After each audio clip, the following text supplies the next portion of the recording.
iyi ni radiyo ijwi ry'Amerika ivugira Washington DC mu Kirundi n'Ikinyarwanda.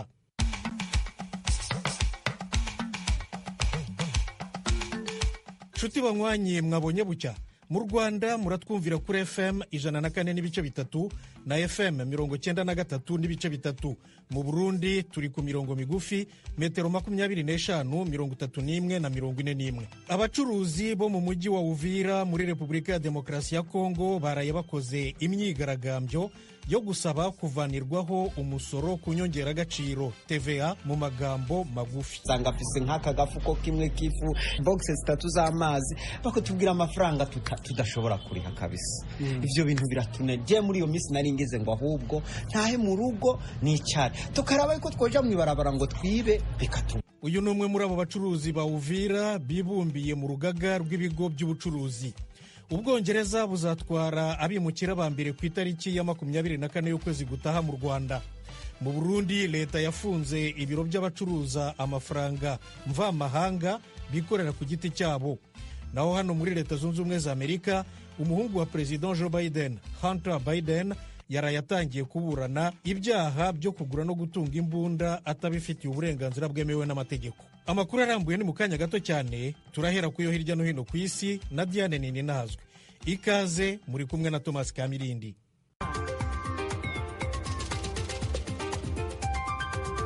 Ibimenyesha amakuru bitandukanye byo muri Amerika bitangaza ko kuri wa kabiri President Joe Biden aza gushiraho ingingo zikarishe kubimukira bashika ku butaka bwa Amerika baciye muri Mexique. Ingingo President Biden ashobora gutangaza zirimo itegeko ritanga uburenganzira bwo gusubiza inyuma abimukira bose binjiye muri Amerika baciye ku ruhande rwa Mexique imbere yuko banasigura igituma bahungiye muri Amerika. Bitegekanije ko Biden atangariza izo ngingo mu nama iza kubera ku biro vyiwe White House, ikabiza kubirimwo na baburamatari b'amareta yegeranye na Mexique. Ibiro vya President wa Amerika vyanse kugira ico bivuga kuri ano makuru yemezwa n'imenyesha makuru bitandukanye vyo mu gihugu na mpuzamakungu. Ikibazo c'abimukira binjira ku butaka bwa Amerika baciye ku ruhande rwa Mexique kiri mu vyo Biden akoresha mu guhiganwa na Donald Trump amwagiriza ko vyamunaniye gutorera umuti. Ibiharuro vyerekana ko abimukira baca ku mipaka Amerika ihana na Mexique biyongereye cane ku ntwaro ya Biden. Mu 2023 abimukira binjiye baciye kuri iyo mipaka barenga 2.4 Tukivuga ku vya Mexique na Amerika, President Biden yakeje Claudia Sheinbaum yatsindiye amatora y'umukuru w'igihugu muri Mexique, akaba agiye kuba umukenyezi wa mbere ayoboye ico gihugu co muri Amerika y'umanuko. Ibindi vyaranze Madame Claudia agiye gutwara Mexique na mgenzi wacu Oriane Tangishaka. Claudia Sheinbaum ni umuhinga mu bidukikije, akaba kandi yahoze ari umuyobozi w'umugwa mukuru wa Mexique. Abaye umukenyezi wa mbere atsindiye ikibanza c'umukuru w'igihugu mu mateka y'imyaka 200 y'icyo gihugu. Sheinbaum yaracudikanye n'uwari asanzwe ayoboye igihugu, Perezida Andrés Manuel López Obrador, yiyemeje kubandanya mu nzira wahavuye yararimwo. Sheinbaum yavuze ko abo bahiganywe Xochitl Gálvez hamwe na Jorge Alvarez Maínez bamaze kumukeza ku ntsinzi yiwe. Aho yari kararamutsa abamushigikiye mu kibanza kiri hagati mu gisagara gikuru ca Mexique ciswe Zocalo, Sheinbaum yagize ati, ndiyemeje kutazobahemukira. Inyuma yaho ibitigiri vy'amajwi vyari bimaze kurenga igice cayo, ibiro vy'igihugu bijejwe amatora vyatangaje ko Sheinbaum yari afise ibice biri hafi ya 60% birenga, aho abahiganywe Galvez yagize ibice birenga gato 28%. Maynez nawe aronka ibirenga gato ibice 10%. Umugambwe wa Sheinbaum Morena nawe nyene wari usanzwe witezwe gutsindira inama nshingamateka na nkenguzamateka. Sheinbaum azoba kandi abaye umuntu wa mbere afise amamuko y'abayahudi atsindiye ikibanza c'umukuru w'igihugu muri ico gihugu kigizwe ahanini nabo mu idini rya Katolika. Sheinbaum azotangura kuyobora igihugu guhera ku itariki 1 z'ukwezi kwa 10 uyu mwaka. Ijwi ry'Amerika turabandanya n'amakuru tubafitiye muri kano kanya. Inyuma y'umwaka umwe uheze, Uganda yemeje itegeko rihasha abakundana nabo bafise ibitsina bishusha nk'ivyabo canke abahinduje ibitsina vyabo. Amashirahamwe aharanira agateka kazina muntu avuga ko amabi ariko akorerwa abari muri uwo murwi abandanya kwiyongera. Icegeranyo casohowe n'urunani rwitwa Convening for Equality ruhurikiyemwo amashirahamwe avugira abakundana nabo basangiye ibitsina n'abahinduje bimwe mu bihimba vyabo bibaha kwigenza ka bukobwa canke ka buhungu, cerekana ko abahohotewe bazira umurwi barimwo muri ano mezi 9 ari 1253. Icegeranyo c'urwo runani kivuga ko amabi abatinganyi bo muri Uganda bakorewe arimwo guhohoterwa, kurimwo kuborezwa igufa, gucibwa mu miryango bavamwo, guhagarikwa bidaciye mu mategeko, guhohoterwa bishingiye ku gitsina, gutegekwa gutanga ibiturire kugira ngo ntibagirirwe nabi, kwirukanwa mu buzi, kwirukanwa mu mazu bapanzemwo, kutakirwa neza kwa muganga n'ibindi n'ibindi. Abigekwa ko ayo mabi barimwo abari muri leta, abatayirimwo n'abajejwe gucungera umutekano. Polisi ya Uganda ntigeze yitaba telefoni ya bagenzi bacu mu itorokanizo ry'amakuru y'abongereza Reuters kugira ngo igire ico ivuga kuri ibi vyagirije. Itegeko rihasha abakundana bahuje ibitsina muri Uganda rikaba rimaze umwaka. Mu bihano ritegekaniriza abari muri uwo mugwi birimwo igihano c'urupfu no gupfungwa ubuzima bwose. Ni itegeko ryatumye impande zitandukanye zirimwo Banki y'Isi yose, Banki Mondiale na Amerika zifatira ibihano bitandukanye Uganda. Ijwi ry'Amerika reka ce tubandaniriza muri Somalia itegekanya kuzokwirukana ibihumbi n'ibihumbi vy'ingabo za Ethiopia ziri ku butaka bwayo bitarenze uno mwaka. Aya makuru yatangajwe n'umwe mu bategetsi ba Somalia yavuze ko kugira ngo ico gihugu cemere kugumana izo ngabo, Ethiopia ibwirizwa gufuta amasezerano yagiranye n'intara ya Somaliland. Umuhanuzi mukuru mu vy'umutekano wa Somalia, Hussein Sheikh Ali, yabwiye amenyesha amakuru ko Ethiopia ibwirizwa kuva muri ayo masezerano bitarenze impera z'uno mwaka. Yagize ati Ethiopia ntishobora kuba umufatanyabikorwa ku ruhande rumwe, kurundi naho ikaba umusotoranyi. Amasezerano Somalia isaba Ethiopia guheba arimo ko intara ya Somaliland ikotesha kuri Ethiopia umuhora wishikana kwibahari mu ntumbero yo koroherwa mu vy'ubudandaji na gisirikari. Ubukote bw'uwo muhora ureha n'ibirometero bigera kuri 200 bugomara imyaka 50. Muri ayo masezerano Ethiopia yoca isubiriza mu ndumane Somaliland mu kwiyemeza nk'igihugu cigenga.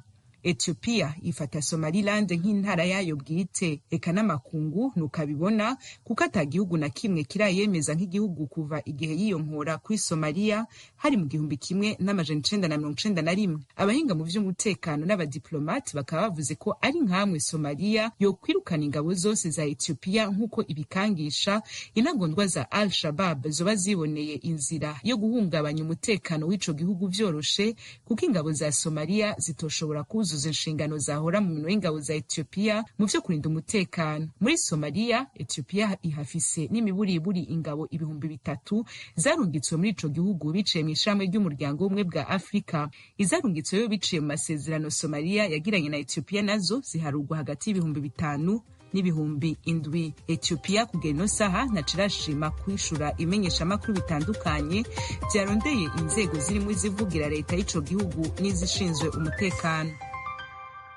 Mukomeje kumva radiyo ijwi ry'Amerika ivugira Washington DC mu Kirundi n'Ikinyarwanda.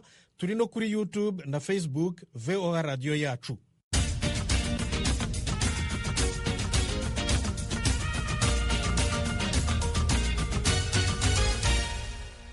Ubwongereza burateganya kohereza mu Rwanda abimukira ba mbere na mbere ku itariki ya 24 y'ukwezi gutaha kwa karindwi.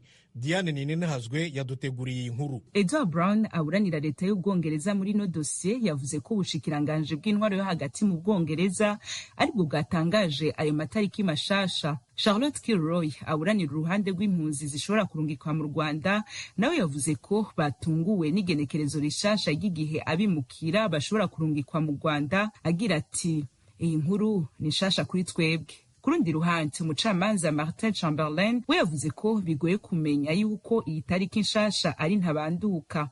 Kubwiwe itariki ntabanduka y'igihe Ubwongereza buzorungukira abimukira mu Rwanda izomenyekana neza inyuma y'amatora rusangi y'ico gihugu azobigenekerezo rya 4 z'ukwezi kw'indwi uwo mwaka. Umushikiranganje wa mbere w'Ubwongereza Rishi Sunak akomoka mugambwe utsimbataye ku ntwaro y'ivya kera avuga ko aramutse atsinze amatora azoca yihutisha uwo mugambi. Ku rundi ruhande ariko umugambi utavuga n'ubutegetsi uharanira inyungu z'abakozi n'akazi nawe wavuze ko ugatahukana intsinzi uzoca ufuta bidatevye uwo mugambi utavugwa ko rumwe n'impande zitandukanye. Umugambi wo kurungika abimukira mu Rwanda ni umwe mu migambi nkoramutima y'umushikiranganje wa mbere w'Ubwongereza Rishi Sunak. Ni umugambi ariko wagiye urabangamirwa n'impande zitandukanye zirimo izishimikiye ku mategeko canke izavuye mu mashingamateka batigeze bashigikira umugambi wo gutwara abimukira w'Ubwongereza mu Rwanda igihe cose waciye mu nama nshingamateka y'Ubwongereza. Tujye muri Repubulika ya Demokarasi ya Kongo. Abacuruzi bo mu mujyi wa Uvira mu ntara ya Kivu y'Epfo ejo bakoze imyigaragambyo yo gusaba kuvanirwaho umusoro ku nyongeragaciro TVA mu magambo magufi. Bavuga ko batawusobanukiwe neza. Vedaste Ngabo uri Uvira yakurikiranye iyi myigaragambyo. Kubera iyi myigaragambyo, amwe mu maduka yo muri uyu mujyi utuwe n'abaturage barenga 400 yiriwe afunzwe.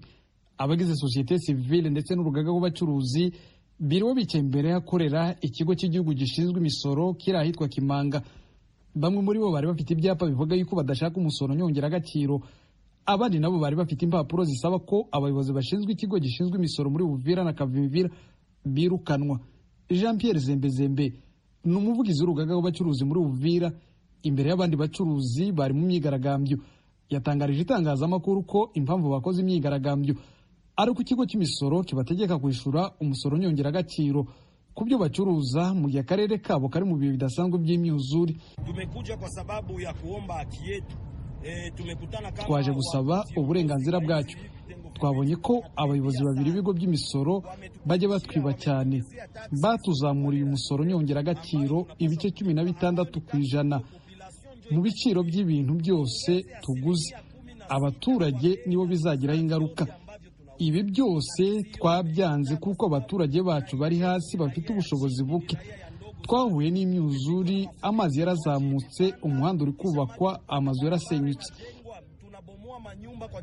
Sindo ku bwabo Jean Marie ni umucuruzi ufite iduka rye mu mujyi wa Uvira, ashimangira ko iyi myigaragambyo y'uyu munsi ari ingenzi kuko ubwinshi bw'imisoro bicara bishuzwa yatumye ubucuruzi bwabo budatera imbere. Tuza tubona abantu hano baza baje kutubwira ibintu by'ibitasi bakatwaka amafaranga menshi arenze n'ibidandazwa dufise, nk'umuntu ugasanga afise nk'aka gafuko kimwe kifu boxes 3 z'amazi bakatubwira amafaranga tudashobora kuriha kabisa. Ivyo bintu biratuneje. Muri iyo minsi nari ngeze ngo ahubwo ntahe mu rugo nicare tukaraba ko twoja mwibarabara ngo twibe bikatugora, akavuga ngo reka basi dufe gukora, ariko nabo twananiwe vraiment nyene kubera nyene iyo misoro nyene bakuma baza kudusa. Turasaba nyene batureke nyene dukore dushakisha ubuzima. Urabona imyuzure y'amazi yaraduteye, ibintu byinshi biratwagwa, turondera ubuzima twongere nyene twiyungunganye turaba ukuntu twobaho.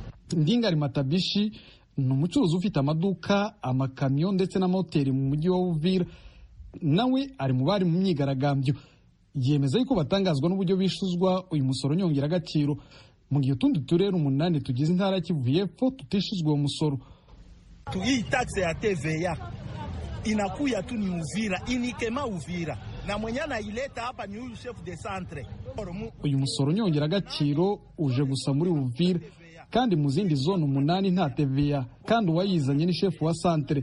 Muri Fizi nta TVA, muri Kabari nta TVA, Walungu nta TVA, Igi nta TVA, Mwenga nta TVA. Turashaka ko chef wa centre avanwaho ndetse na TVA ikavanwaho. Ese ni kizobere mu by'ubukungu zivuga kuri uyu musoro nyongeragaciro aba bacuruzi muri Uvira bavuge ko badashaka kwishura. Mutware Etienne n'umwarimu muri kaminuza ya Yiya iri Panzi Bukavu. Umusoro ku nyongeragaciro ni ukuvuga ngo ni umusoro utangwa n'umukiriya wa nyuma, cyo twita ngo dernier consommateur cyangwa consommateur final. Ni ukuvuga ngo ni umukiriya ugura ibicuruzwa agahita bikorera. Uwo musoro mu gihugu cyacu cya Kongo wishuzwa ku bice 16%, uvuga ngo 16%. Ni ukuvuga ngo ucuruza siwe wishura umusoro, ahubwo ni umuguzi, umukiriya niwe wishura uwo musoro. Niyo mpamvu bawita ngo ni impôt indirect. umucuruzi gusa icyo ashinzwe iwe ni ugukusanya uwo musoro, hanyuma inzego za leta akaba ariho ziwufatira, ariko uba wawishyuye ni umuguzi. Umuyobozi ushinzwe imisoro mu mujyi wa Uvira, Jean Marie Vianney Karinda, avuga ko nta burenganzira bwo gusiba umusoro ku nyongeragaciro afitiye ububasha kuko utogwa n'abadepite. Vedaste Ngabo, Ijwi ry'Amerika, Uvira. Tuve muri Repubulika ya Demokarasi ya Kongo tujye mu Burundi. Leta yafunze ubucuruzi bw'amafaranga mvamahanga bw'abikorera ku giti cyabo. Kuva mu mwaka w'ibihumbi 2015 aya mafaranga mvamahanga bita amadovize ni ikibazo kitoroshye. Ijwi ry'Amerika yabateguriye iyi nkuru yifashishije inshuti zayo mu Burundi. Murayigezwaho na Thierry Ndayishimiye ukorera i Kigali mu Rwanda. Bamwe mu badandaza bakorera ku butaka bw'u Burundi bavuga ko ari 2 akazi bakora kagahagarara kugira baje kurangura ibidandazwa mu makungu bikora ku idolari ry'abanyamerika. Iryo naryo bakavuga ko bitoroshe kurironka muri kino gihe. Uno musore ni umwe mu badandariza mu gisagara c'ubutunzi Bujumbura. Abakunzi b'Ijwi ry'Amerika bamusanze mu ibarabara yaburaniwe. Iyi dolari iko riraduga, ingaruka zitugarukako. Nk'ukundwe heze idolari ryari 5,850 duhuye nariko ndagerageza ndakurondera ko haryo noronka kugira ngo ngende kuraba two nosubira kuja kwiyungunganyamo ndangure, ariko nokuri ngwe mu gahundwe burigeze ku 6,000 n'amafaranga 100. Ibiro byinshi byo ku mugwa mukuru w'ubutunzi Bujumbura byahora bikorerwamwo urudandazwa rw'ayo mafaranga biriko birugagwa n'igipolisi c'u Burundi. Amakuru y'abakunzi b'Ijwi ry'Amerika baronse akavuga ko abo badandaza amafaranga bikikamukiza mu kudandaza no kugura amafaranga mvamakungu kuri magendo. Abadandaza ibidandazwa mvamakungu bakabona ko akazi kagiye guhagarara hamwe atagikozwe. Dolari riragoye cyane kuronka, tugerageje kubiraba kuri marché noire aba ari rinini gose, bwa muri banke riri hasi. Muri banke ntibyoroshe vraiment, ntibyoroshe kuko bisaba ko urijustifya gose kugira ngo bashobore kuriguha, ushobore kudandaza vya bintu vyawe cyangwa ushobore kurangura, biragoye gose. Uri oblige nyene yo kuja kurigura kuri marché noire. Kwe turayisavye leta kugira ukuntu yobidukorera vraiment bino bintu turabe yuko vyohagararira hamwe. Ikibazo c'ikena ry'amafaranga y'agaciro mvamakungu ni ingaruka z'ibihe igihugu gihitiyemwo kuva mu mwaka wa 2015 aho harabiyamirije ikiringo ca gatatu c'uwahoze arongoye Uburundi umuhisi Petero Nkurunziza. Bamwe mu banyepolitike barongoye imigambwe itandukanye bakabona ko ibintu bitari bikwiye kugera urugero bigeze ko muri kino gihe. Aloyize Baricako arongoye umugambwe Ranake utavuga rumwe n'umugambwe uri ku butegetsi, afatira ku bindi biringo igihugu cigeze gucamwo. Igihugu c'u Burundi caciye mu bihe bitoroshe, aho haba ingorane, haraba n'igihe badushira mu bihano zambarugo, ariko ico gihe cose nivyo ubutegetsi bwari buhari bwarashoboye guhendahenda, mbere n'ifaranga ry'u Burundi ntiryata agaciro. Muri banki nkuru y'igihugu hari ingwati y'inzahabu, iyo udafise ingwate ifaranga ryawe nta gaciro usubira kugira riguma rita agaciro umwanya wose. Umugambwe FNL Somambike n'ubutegetsi bwa CNDD FDD nawe nyene ubona kwibura hajyayo mafaranga ririko rituma haba ubukene buzura inzara mu Burundi. Jacques Bigirimana arongoye umugambwe akabona ko intandaro ari cuka kibi ca politike co kuva mu mwaka wa 2015. Afise ico asaba leta. Ahanini bwatewe nuko ifaranga mvamakungu ryabuze mu gihugu kubera atabadandaza bakishobora kuja kurangura ibintu hanze ata amadolari bafise. Kuri ivyo vyose rero umugambwe FNL usavye leta y'u Burundi gufata ingingo za politike zotuma ababene wacu b'abarundi bahunze Burundi bikunde batahe. N'amashirahamwe yigenga arababazwa n'ingene ubutunzi bw'u Burundi butera bwunyuka kubera ikena ry'ayo mafaranga mvamakungu. Gabriel Rufyiri arongoye ishirahamwe Oricome gishinze kugwanya ibiturire n'isesagurwa ry'ubutunzi bw'igihugu, hari ibintu abona ko vyokogwa byihuta kugira ngo amafaranga mvamakungu asubire kuboneka mu gihugu. Mu bisanzwe ikibazo c'amafaranga y'agaciro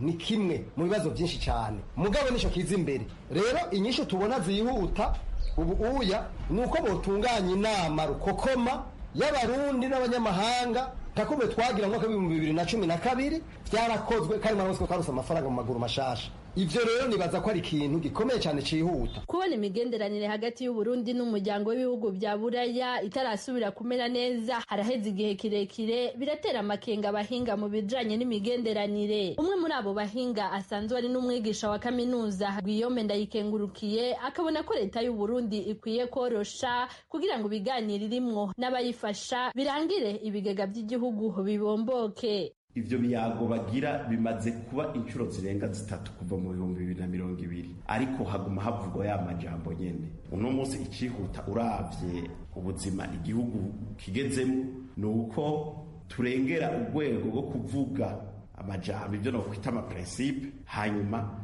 uko gufashanya kugasubirira mu bijanye n'uburyo bufasha leta y'u Burundi. Eka n'uhagarariye iby'imfata kibanza ubuserukizi bwa leta zunze ubumwe za Amerika Kefijil Gesi aherutse gusaba amaleta y'u Burundi n'u Rwanda gusubira kugiranira ibiganiro kugira ngo imbibe z'ibyo bihugu bibiri zisubire kugururwa. Hari mu kiganiro kubamenyesha makuru kwigenekerezo rya 24 ukwezi kwa gatanu uyu mwaka wa 2024. Ijwi rya Amerika tuve mu biyaga bigari tuze hano muri leta zunze ubumwe za Amerika. Hunter Biden umuhungu wa President Joe Biden ejo yatangiye kuburana mu rukiko rwo ku rwego rw'igihugu ibyaha byo kugura no gutunga imbunda binyuranyije n'amategeko. Ni inkuru y'Ijwi rya Amerika mu ijwi rya Temistokle Mutijima. Madamu Jill Biden umufasha wa Perezida Biden yinjiye mu rukiko nyuma gato y'umuhungu we mu rwego rwo kumushyigikira. Uru ni urubanza rw'amateka rushobora kugira ingaruka ku bikorwa byo kwiyamamaza bya Perezida Biden mu gihe ahatanira manda ya kabiri ku mwanya w'umukuru w'igihugu. Perezida Biden yatangaje ko we nka perezida ntacyo yavuga ku rubanza nshinjabyaha, gusa yongeraho ko nk'umubyeyi akunda umuhungu we byimazeyo, amwizera kandi yemera imbaraga ze. Mu itangazo yasohoye, Perezida Biden yagize ati, ndi perezida ariko ndi n'umubyeyi. Jye na Jill dukunda umuhungu wacu kandi duterwa ishema n'umugabo ari w'uyu munsi wa none. Ni ubwa mbere mu mateka ya Amerika umwana wa perezida uriho aburanishijwe. Inyandiko y'ibirego ashinjwa yatanzwe na Minisiteri y'Ubutabera, cyane cyane David Weiss, umushinjacyaha wihariye washyizweho umwaka ushize ngo ayobore iperereza ku byo Hunter Biden ashinjwa. Hunter Biden w'imyaka 54 y'amavuko arashinjwa kugura no gutunga imbunda binyuranyije n'amategeko. Bivugwa ko yatunze imbunda mu gihe yakoreshaga cyangwa yarabaswe n'ibiyobyabwenge, ibintu binyuranyije n'amategeko yo ku rwego rw'igihugu. Yahakanye ibyaha byose ashinjwa uko ari 3, nubwo yiyemereye ko hari ubwo yarahanganye n'ububata bw'inzoga ndetse n'ikiyobyabwenge cya kokayine. Uru rubanza rushobora kumara icyumweru kimwe cyangwa se 2 kandi rurabera i Wilmington muri leta ya Delaware. Ariko se mu by'ukuri ibyaha aregwa ni ibihe?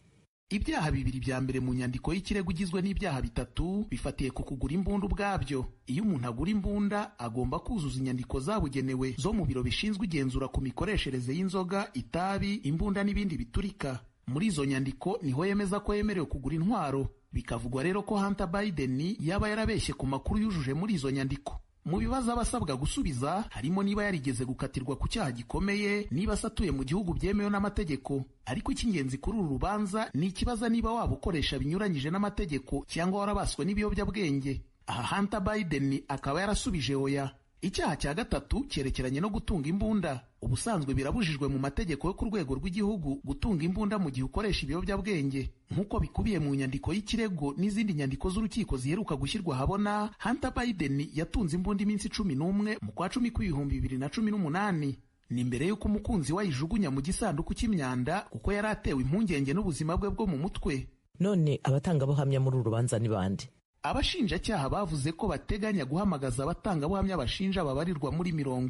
By'umwihariko bavuze ko bafite ubuhamya bw'abagore 3 bahoze bacuditse na Hunter Biden. Abo bakazasobanura uburyo yakoreshaga ibiyobyabwenge mu gihe yaguraga imbunda. Abo barimo Catherine Bure wahoze ari umugore we. Hakabamo Harry Biden, umupfakazi wasizwe na mukuru we nyuma nawe akaza kumutereta. Harimo kandi Landon Roberts babyaranye umwe mu bana be. Ubuhamya bwabo bushobora kwibutsa ibihe Hunter Biden yanyuzemo byari bigoranye cyane, aho yavuze ko hafi buri munsi yanywaga cyangwa se yageragezaga kunywa ibiyobyabwenge. Gusa umwaka ushize ubwo yumvaga n'urukiko mu itegura rubanza, yavuze ko kuva mu kwa gatanu kw'ibihumbi 2019 kugeza ubu atagikoresha ibiyobyabwenge.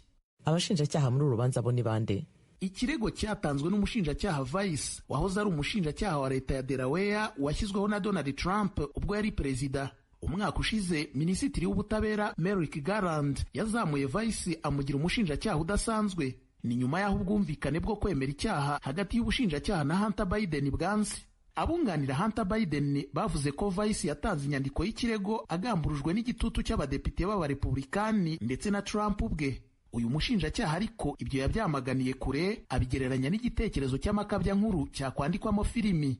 Ese birashoboka ko Hunter Biden yafungwa? Aramutse hamwe n'ibi byaha byose uko ari bitatu, ashobora gukatirwa igihano cyagera ku myaka 25 mu buroko. Icyakora kuba atarigeze akatirwa n'inkiko mbere yaha, akaba ari n'ubwa mbere y'abakoze ibyaha nk'ibyo, igihano gishobora kuba gito cyane kuri iki. Igihano yahabwa kizagenwa n'umucamanza Marilyn Noreika ukuriye inteko iburanisha uru rubanza. Ikindi, ibi ni ibyaha byo ku rwego rw'igihugu, bisobanuye ko Joe Biden afite ububasha bwo guha umuhungu w'imbabazi igihe icyo ari cyo cyose. Gusa ibiro by'umukuru w'igihugu byahakanye iby'izo mbabazi. Icyakora iyo mvugo ya politiki ishobora guhinduka nyuma y'amatora yo mu kwa 11. Ku rubanza rwerekeranye n'imisoro ho byifashe bite? Uru ni rumwe mu manza ebyiri zihanze Hunter Biden muri uyu mwaka.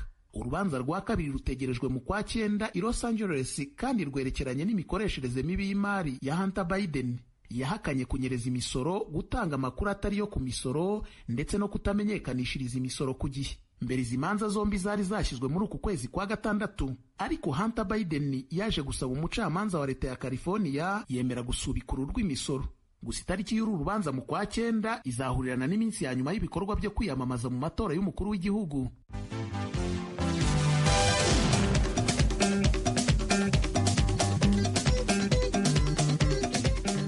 Ijwi ry'Amerika, imikino ya Olympique 2024 izatangira i Paris mu Bufaransa ku itariki ya 26 y'ukwezi kwa 7.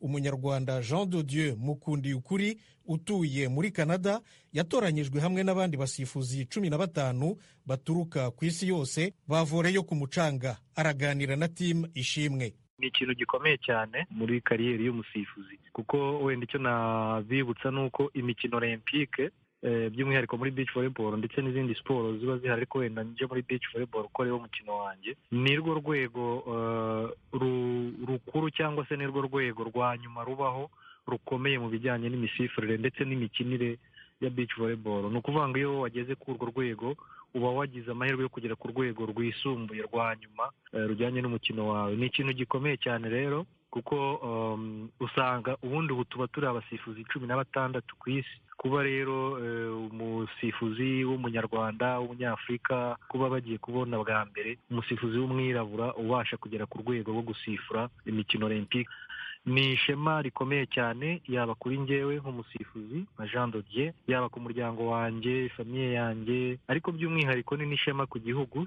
cyanjye nk'u Rwanda. Ni wowe ukomoka mu Rwanda ndetse n'umunyafurika y'Epfo, uwo muri babiri gusa ku mugabane wa Afurika mugiye kuzayobora imikino Olympique izabera mu Bufaransa. Kuba ari mwe babiri mwenyine ku mugabane mu mateka y'uyu mukino, nuko nta bandi banyafurika bagaragaje ubu bushobozi, cyangwa nuko uyu mukino utaratera imbere? Harimo impamvu nyinshi.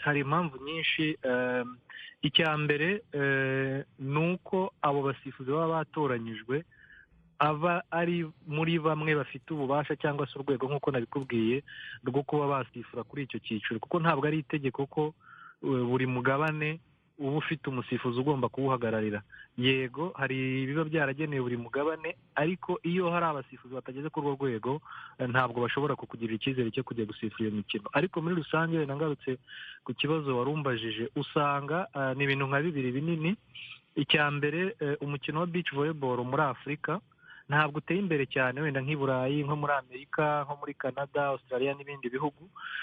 Ariko ntabwo bivuze ko nanone udahari, urahari, umukino urahari, dufite amakipe meza, nubwo iyo yagereranyije wenda n'andi yo muri ibyo bihugu nanimaze kuvuga usanga urwego rutangana, ariko n'ubundi dufite amakipe nayo ari ku rwego rwiza, ndetse abasifuzi nabo bari ku rwego nabo rwiza. Ariko nanone nk'uko nari mbivuze mbere, usanga umubare w'abari kuri urwo rwego atari munini ugereranyije n'ibindi migabane, kuko usanga nk'i Burayi n'urugero bafitemo abasifuzi 7 muri 16, urumva ni umubare munini ugereranyije natwe. Biterwa n'urwego rw'umusifuzi nyirizina we nk'umuntu ku giti cye, ariko noneho n'urwego rw'uwo mukino ku mugabane ariho, amarushanwa ari ku ruhe rwego, ese abakinnyi bitabira amarushanwa gute. Ibyo byombi nibyo mbona cyane cyane usanga ari impamvu ituma hari imigabane imwe n'imwe iba ifite umubare mukeya w'abasifuzi bari kuri urwo rwego. Jean de Dieu Mukundiyukuri, umusifuzi mpuzamahanga w'umukino wa volleyball ukinirwa ku mucanga, ndagushimiye cyane kuba wemeye kuvugana n'Ijwi ry'Amerika. Murakoze cyane namwe. Nshuti muduteze amatwi, aha niho aya makuru ahumurije. Mbashimiye cyane ko mwahisemo gukurikira radiyo yanyu Ijwi ry'Amerika. Maze rero mugire umunsi mwiza. Mwari kumwe na Thomas Kamilindi, murakarama.